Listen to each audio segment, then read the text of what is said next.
Alan, thank you. Let me go to one of New York's deputy mayors, Randy. Former deputy mayor. What are you hearing, Randy? I only know what I have seen on television. Can you just give me an idea of the reaction of people down there, Minna? Just pedestrians? That's everyone in tears. People who were. I met some woman who was in the building to the right of where the first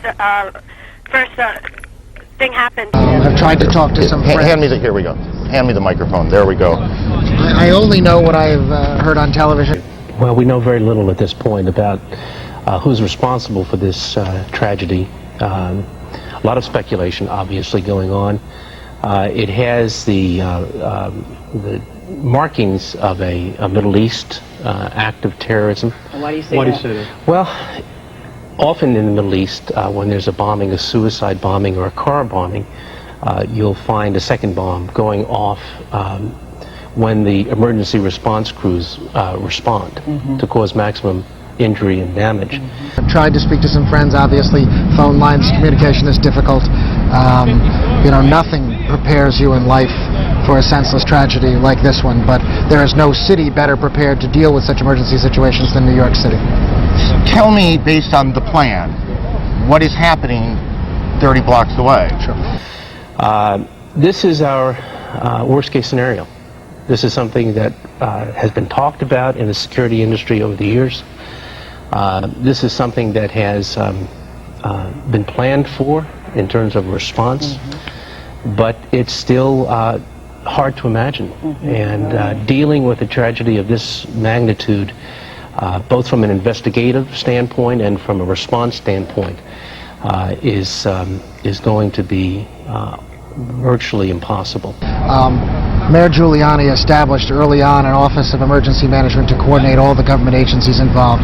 So you have coordinated leadership of police, fire, health, all the city agencies responding to that emergency.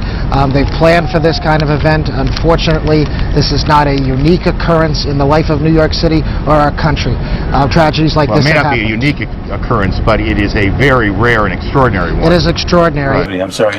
Not at all, James. I'm just saying you sit here and you look at this, and as journalists, you are not supposed to inject any of your personal feelings. But I'm sitting here, I'm looking at this, and I'm mad as hell. I really am. I am so angry that something like this could take place in our country. Disrupt our lives, yeah. Is there a report about the Pentagon? Well, I can't tell you about that, but I was just here in front of the Capitol, which, by the way, has been evacuated, and back toward the Supreme Court area, we just heard a low, muffled thud. It sounded like a small explosion. Sirens are going off around this city like you cannot believe, and just overhead a moment ago, something I have never seen in Washington in the 16 years I've been here, military jets are now patrolling the skies over Washington, D.C. We'll try to find out more about that explosion, but it was a low thud, and I'm now seeing that there is a great deal of activity over toward the direction of the Supreme Court. That may frighten some people because they don't want to have their rights compromised. On the other hand, we have to give up something in order to be safe.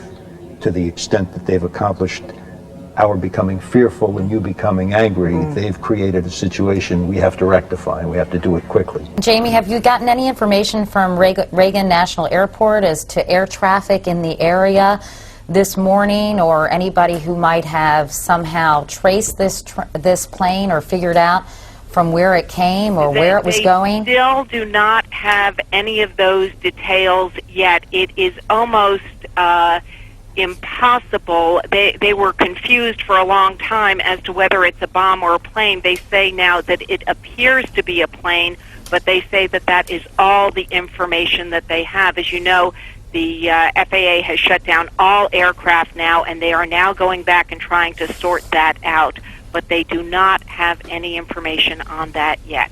And we're getting a sense that from a reporter out there at the scene has just said that there's been another loud bang out there, whether that is a further explosion initiated in an attack or whether it is simply a secondary blast the result of the continuing fire. But the situation there at the Pentagon continues to evolve. We'll keep you posted. All right. It goes without saying this is the most serious attack in the United States in more than 100 years. Not since the War of 1812, and certainly the damage that we did to ourselves during the Civil War has this country suffered this kind of damage within its interior. Obviously, Pearl Harbor, which triggered World War II, was a horrific event as well. But there has never been an event to match the magnitude of this one.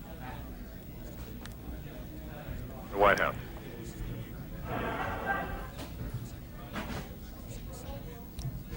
We're having some difficulty bringing in David Martin. These pictures from outside the Pentagon are of people who were injured in the explosion and fire. There, we're trying to bring in David Martin, who is on the grounds of the Pentagon. As you might well understand, cell phone traffic has been extremely busy this morning, so busy that it makes it difficult to get any cell phone communication in Manhattan, New York, and for that matter in Washington itself. So while we try to get David Martin up, you're looking at a live picture from the Pentagon in Washington. Keep in mind, 2 airplanes hit one each of the Twin Towers World Trade Centers in New York, and in the Pentagon, nobody knows what started it. Nobody knows for sure what started it. Apparently, a plane and or a helicopter was flown into the Pentagon, but that's not been confirmed. There was an explosion and fire in the Pentagon. These pictures have to do with casualties injured at the Pentagon. If anybody has been killed, we are not yet aware of it. We go to Jim Stewart in our Washington Bureau. Jim? Our Rick Leventhal is on the ground in Lower Manhattan, where these scenes of chaos and utter confusion are just mind-numbing. Rick, go ahead. Rick is not able to hear me, but this is the scene in Lower Manhattan where the upper floors of the World Trade Center, Tower 1, apparently have completely collapsed. 5 blocks from the World Trade Center, and we were standing here when there was some sort of collapse or explosion, and everyone started running in this direction. Police officers, pedestrians, EMTs, everybody came running this way. I saw a woman pushing a baby carriage, running for her life. Do you think the FBI is going to come under a lot of fire for letting something like this slip? This obviously seems like a well-planned attack on New York and Washington, and we don't know. Allow me to interrupt you, please. This is Rick Leventhal with Fox News Channel. The smoke is obviously cleared somewhat. Ma'am, she's with DCPI. Can you talk to us for just a second? Bring us up to speed. Obviously, people have their hands full out here. It's not easy getting anyone to talk. Yeah, tell me where you were. What happened? What did you see? What did you hear? First, I went on Canal Street. I saw the fire. I saw the 2 buildings. I think it was a bomb because it's 2 of them. Anyway, when I got there, I tried to save people because I'm a doctor. When I tried to save people, the moment we heard a big explosion coming down, everything just went black. Everything came down, glass started popping, people got hurt, stuff went on top of them, and it was a big explosion, and everything got dark, real dark, like snow. You can see behind me, oh, this is not snow, this is all from the building. It was a terrible nightmare. The Federal Aviation Administration has shut down all airplane traffic nationwide, nothing coming in, nothing going out. BWI will allow planes to land that were in the traffic pattern for landing, but I think after that, everything will be shut down. We're in a lockdown is basically what it is. All government buildings, major government buildings have been evacuated.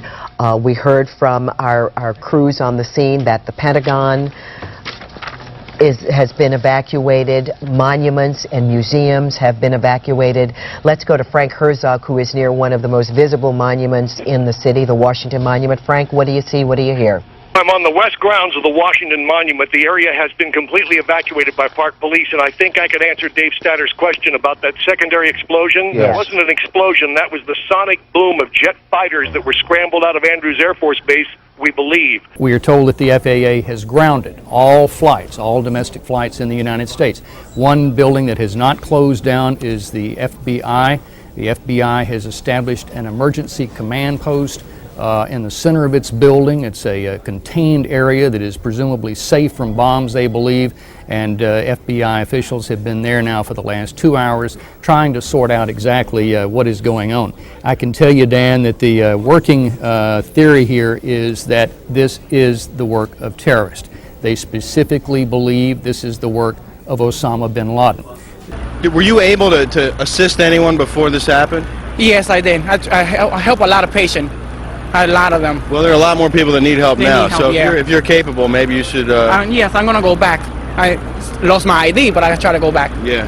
They just circled the Washington area, flying from the east out to the west, and they were in a hurry, and they were high up in the air.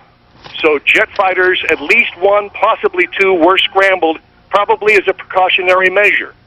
Needless to say, downtown Washington, D.C., except for the vehicular traffic, which is bumper to bumper, the rest of the city has been shut down. It looks like a Sunday morning here. The mall is absolutely empty. Park Police came through about 10 minutes ago, evacuated the entire area, and told tourists to go somewhere else.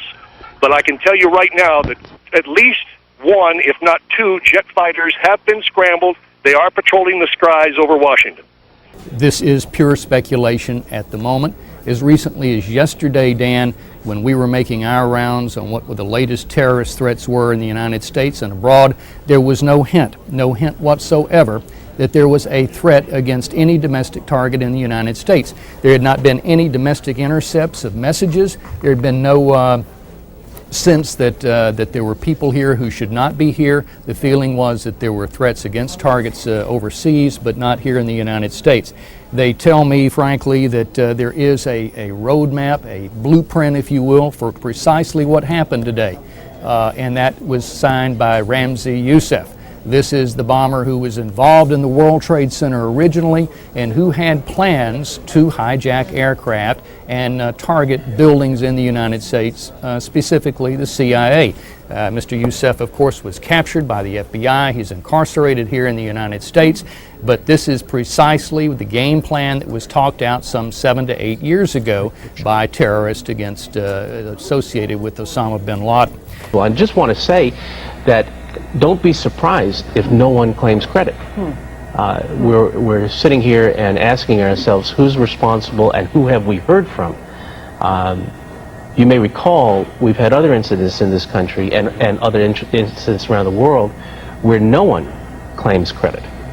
Because the damage has been done and they're satisfied with that. They don't find it necessary to claim credit, I guess. This is a shot of New York City and downtown Manhattan that many people can't remember. It the looks shot like of one tower. It looks like a movie, frankly, Right, yeah. that this is unfolding, and it combines the horror of the TWA Flight 800 bombing and the Murrah Federal Building.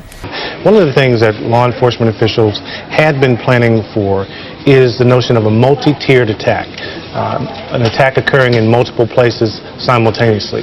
Because one of the things they've talked about is that terrorists want to project more fear, as much fear as possible, and one of the ways you can do it is to have this notion that attacks are happening on multiple fronts. Emergency personnel were organized down below. Of course, all of this is going to have to wait till later on, but now the big concern is the second tower going to go down, since the first one is no longer there to support it structurally anymore? And there are unconfirmed reports that may be about to happen, and we pray against it, but we will keep watching. It is, of course, one of the realities of living in an open and free democracy and a society. We are not patrolled all the time by the military. We do not usually see fighter pilots and fighter jets patrolling and guarding the skies over Manhattan. You're looking at a live coverage from ABC News, live picture of the Pentagon on fire. A small plane, witnesses say the tail of a plane crashed into the Pentagon. So it almost felt like an earthquake, like I could literally feel and see things in the office moving and the floor moving. Immediately after it was some sort of explosion or something, there was an enormous volume of debris and paper. It almost looked like a dirty parade. All of this material just falling down. I was looking out the south side of One World Trade, and everybody in the office was kind of screaming, kind of gathering in the middle, and I went to the window and I immediately saw one woman who appeared to be motionless, laying on the roof of a lower building next to me. Now, American Airlines Flight 11, a Boeing 767, flying from Boston to Los Angeles, is reported by the Associated Press to have reported a terrorist takeover in flight. We have not confirmed that on our own. This is according to the Associated Press.